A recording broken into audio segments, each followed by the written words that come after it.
ತಾವು ತಿಳ್ಕೋಬೇಕು. ಈಗ ಐ ಟಿ ಆ್ಯಕ್ಟ್ ಬಂದಿದೆ, ದಯಮಾಡಿ ತಮ್ಮ ಯಾಕಂದರೆ ಈ ಸನ್ನಿವೇಶನ ಡೀಟೇಲ್ ಆಗಿ ಅದನ್ನು I T act. Honorable Dr. Nagaraj, IGP Bangalore, Officer Mr. Dilip, Additional Superintendent of Police, Mangalore, Dr. V. K. Ravindra, the principal of this college. I really feel it privileges to be standing before you. Of course, this is not the first time. I have been quite closely associated with you because of my association, the Kilpars Association with the STM institutions here.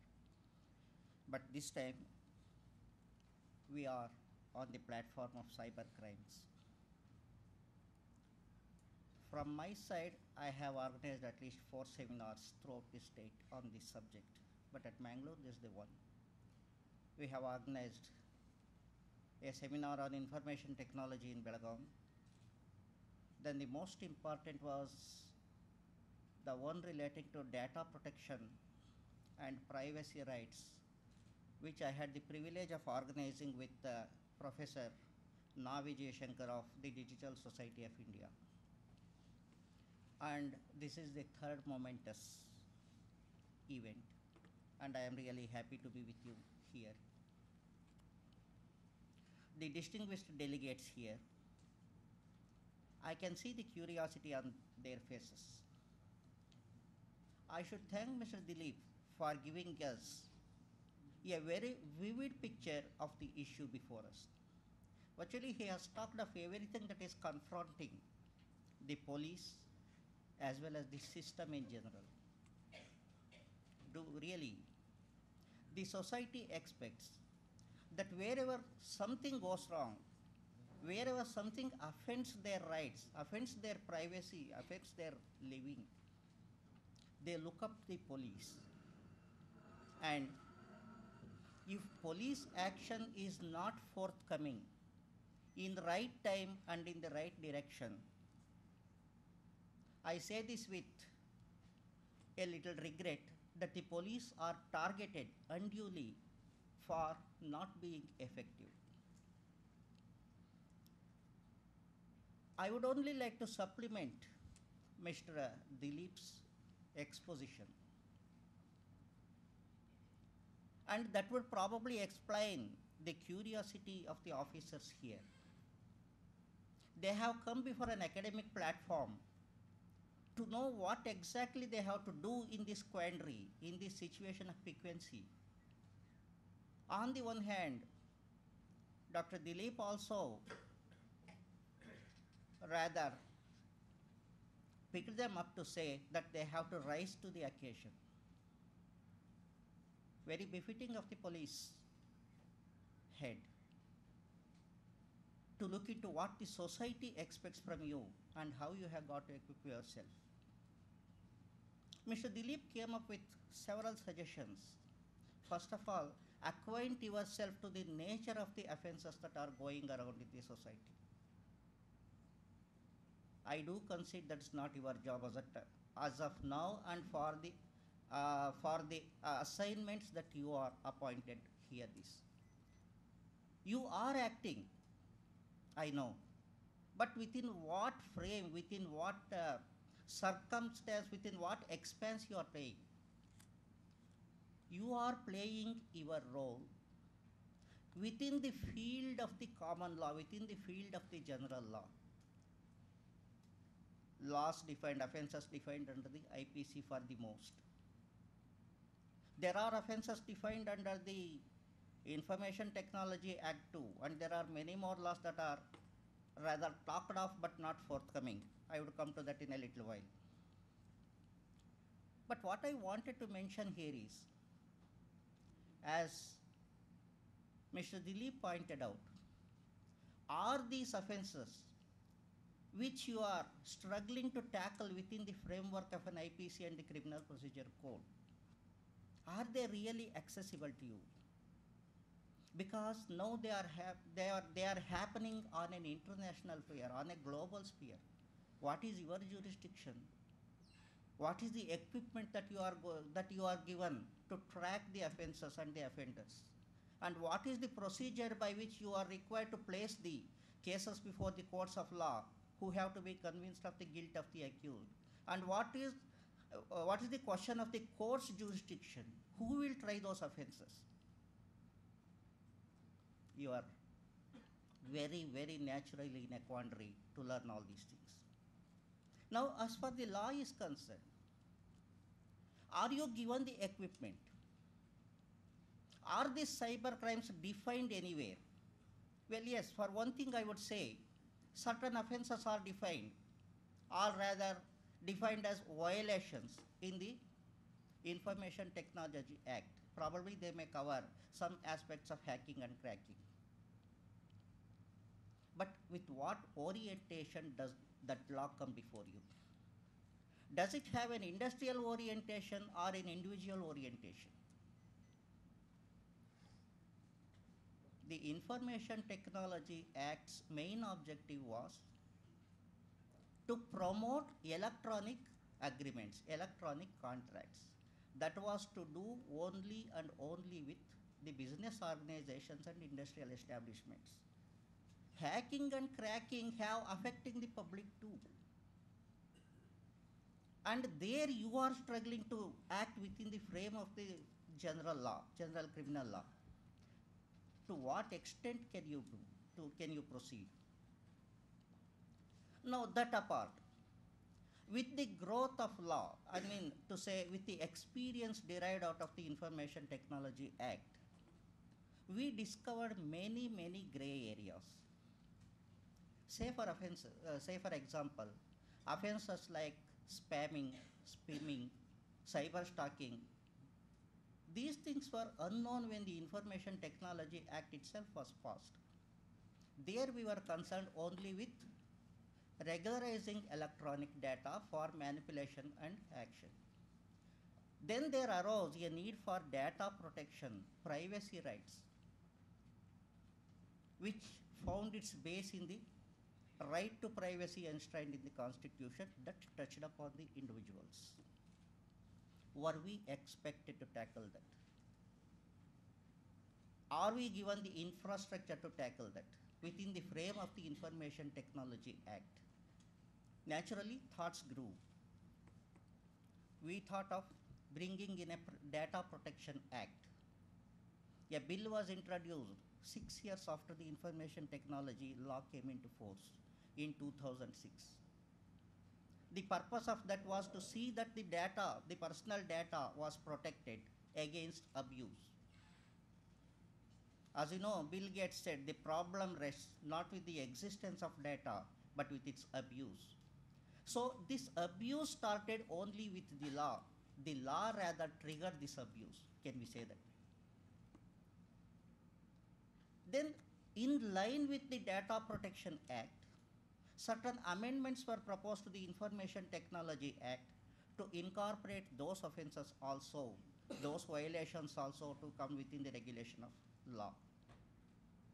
But the amendments also didn't come through.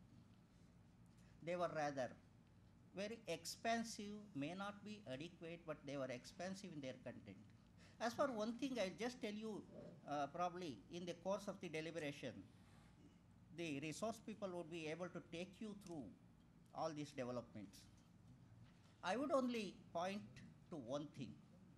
What is happening to the jurisdiction of police in tracking the crimes under the existing Information Technology Act? Certain amendments have been brought to Section 70, 78, 80 and Section 60. They are proposed. Now, in the present law, it is only an officer of the rank of a Deputy Superintendent of Police that can take cognizance and investigate the crimes. It is only the Deputy Superintendent of Police that has the power to make search, seizure or arrest. The current law thinks indirectly in terms of simplifying that procedure, in terms of generalizing that procedure. The amendment to Section 80 says, rather, it is done in this way indirectly. The offences and penalties that are prescribed for the offences have been reduced to 1 or 2 years instead of 3 years. What does that mean? That means many of these offences are now made cognizable. So, any police officer, any station house officer can investigate into this offence, can take cognizance without permission of the court and act. I am leaving the broader question apart, the jurisdiction question I am leaving outside.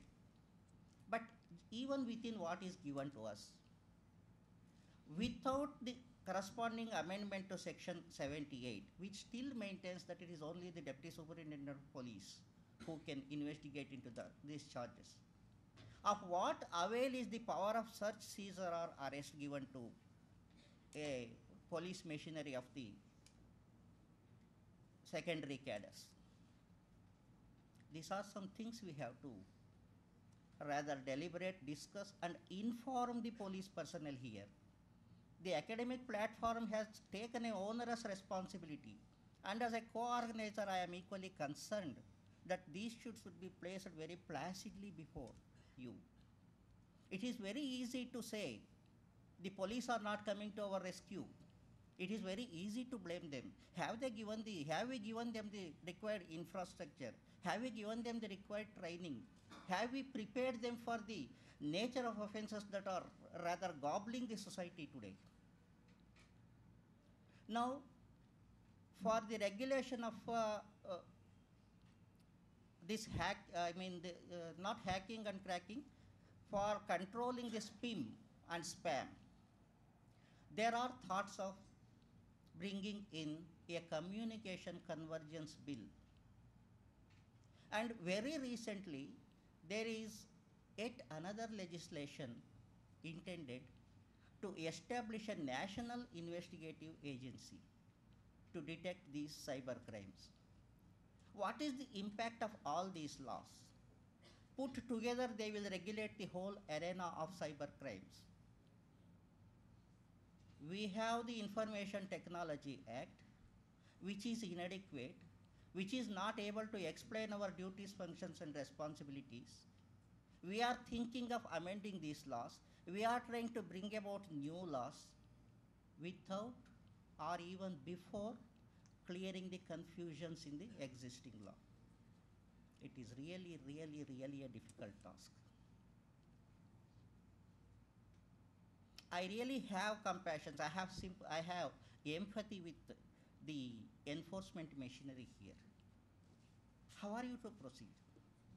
So it is natural that you expect very much from this platform. And from today's agenda, I see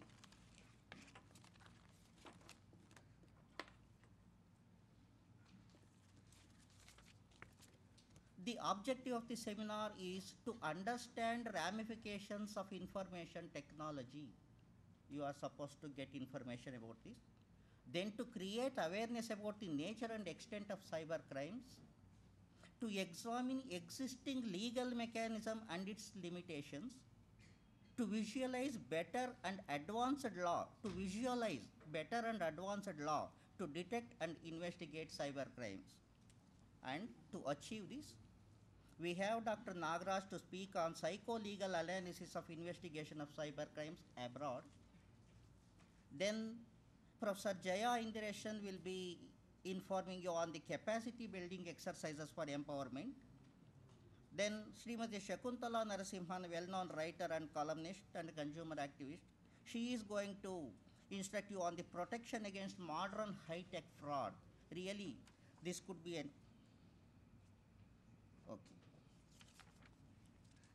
Of course, there are some changes contemplated. I will come to it.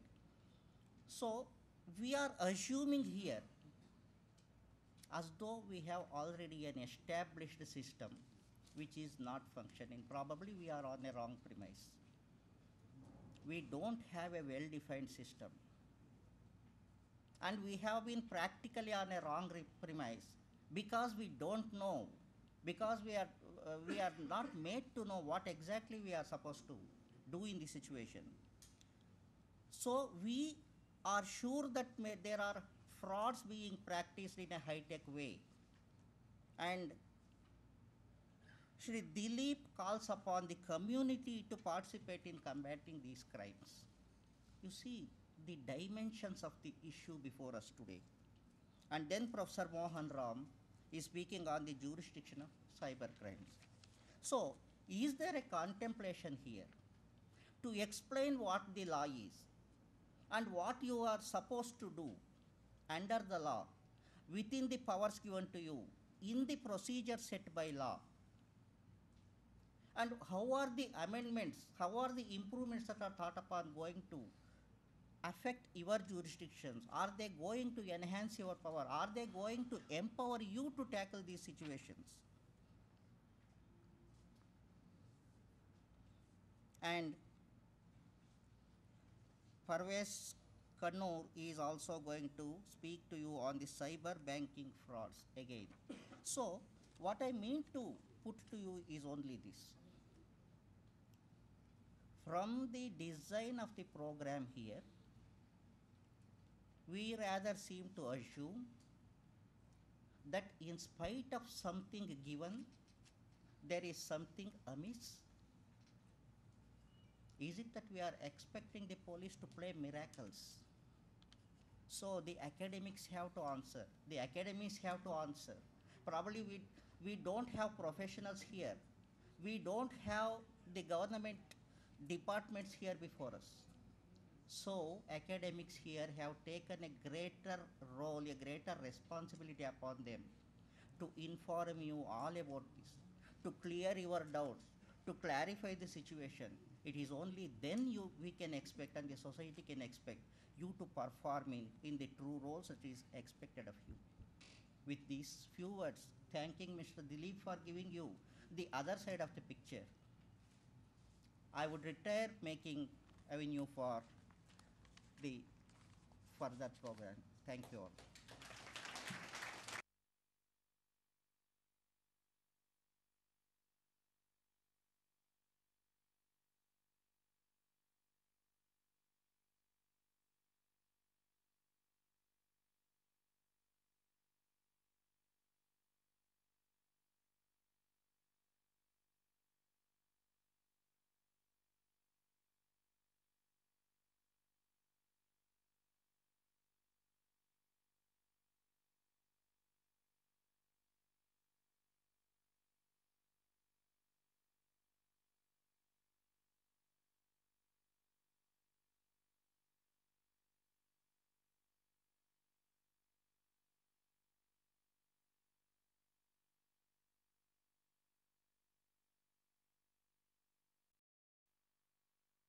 Program. Only thing is I can say that we have to congratulate the organizer for conducting this beautiful program in the premises of SDM College, and definitely management is going to honor Professor B.K. Ravindra and Mr. Dakshin Murthy for bringing such a good program in the premises of this SDM College. And I have a lot of sympathy to police people. Whenever I look at them, whenever I see the police station, how it is functioning and all that, I'm just thinking how these people can manage when we are not able to manage one or two people. And in fact, now added to that, this type of additional crimes which are coming, and in fact, 2 years back, I too had one such a problem. Suddenly, evening, one of my students who is in US, a CEO of a company, he telephoned me and asked me, "Where are you now, sir?" Then I said, "I am in college." And "Are you all right, sir?" "Definitely I am all right." And then, "What happened, sir?" "Nothing happened. I conducted the classes, I am here." "No, sir, I am Shushir Kumar, CEO of Global Intelligence Services in US. I am speaking from here." "Yes, you tell me what happened now to you." "No, sir, I have received a communication stating that you are in deep trouble. You should be sent $3,500 immediately. You are in Nigeria. You went to Nigeria to do some social service." And I said, "No, I have not gone to Nigeria. I mean, India only." Then I said, "This is a cyber crime, sir." Then I said, can you give the details?" Now, this conveys that within 1.5 hours I had to deposit 3,500 rupees, $500. If not, you will be in deep trouble, and the police of Nigeria will arrest you, and you are in a hotel, you are not able to pay the bill, and your handbags also lost, no passport, nothing is available. This is the communication I received, and I will be sending it. Then he faxed it. And then I said, now what is the solution for this? 9 o'clock, I was in a program in Canara High School. I was the chief guest on that particular day. Repeatedly, telephone started coming in. And again from Australia, Mr. Lakshmi is coming to Mangalore very soon. And he also telephoned me and he said that, sir, with all the difficulties, I am able to get to $2,000. Now I will be depositing. Then I said, why? I'm in India, nothing happened. Why to send it? No, sir. Then I got the clue. Same email went to him also. Then I said, don't do that. And fortunately, I don't have such difficulties. In case such a problem arises, do you think I will ask you? We have people in India itself, and why should I write a letter or email to you and all that? Then I had a fear, probably this letter, that might go to different places. Then immediately I told Professor Ravindra what to do. And he was also not in a position to tell me. At that time, the cyber law and all that, we had not that much of information. Then we also discussed the matter with the police department. They were also at that time not knowing what to do. Then they referred to the same thing as Mr. Dilip said. We'll have to inform to Bangalore people, and then what to do. Then next, when I tried to use my email ID, I was not in a position to use it. It is hacked. So this is what happened, and people like us also having such difficulties. Then just imagine who are in the industry, who are in business, how difficult for them. And considering all these things, definitely this type of program will help police department also, and police department should also be fully equipped. And in fact, many times I tell when we go abroad and all that, we see that police people, even a constable, how much he is equipped, and the capabilities and all the electronic equipments provided to them and all that, when we compare to our people, definitely it is not worth. And I don't want to mention the name of one of the inspectors when we were just discussing recently. He was telling that I too have not seen AK-56 rifles. This is the situation here, and that should not happen. And we have to give proper training to these police people, and public should also cooperate and support them. Management like ours will be definitely supporting this type of activities, and fortunately we have very good students, very good faculty, very good principal, and in fact I am representing Professor Prabhakar. He is not able to come today due to some unable circumstances. I felt that I am wearing a big shoe, but after listening to these people, I felt that there is no need to talk anything. All those areas, it is covered by them, and I wish all the participants best of luck, and definitely you are going to get a lot of information. It is going to be intellectual feast. You are going to enjoy, and once again, I thank the resource persons who have volunteered to come here in spite of their busy schedule. I know all these people, Dr. Dakshinamurthy or all resource persons. I don't want to mention the name because it takes time. I know you are all in a hurry, and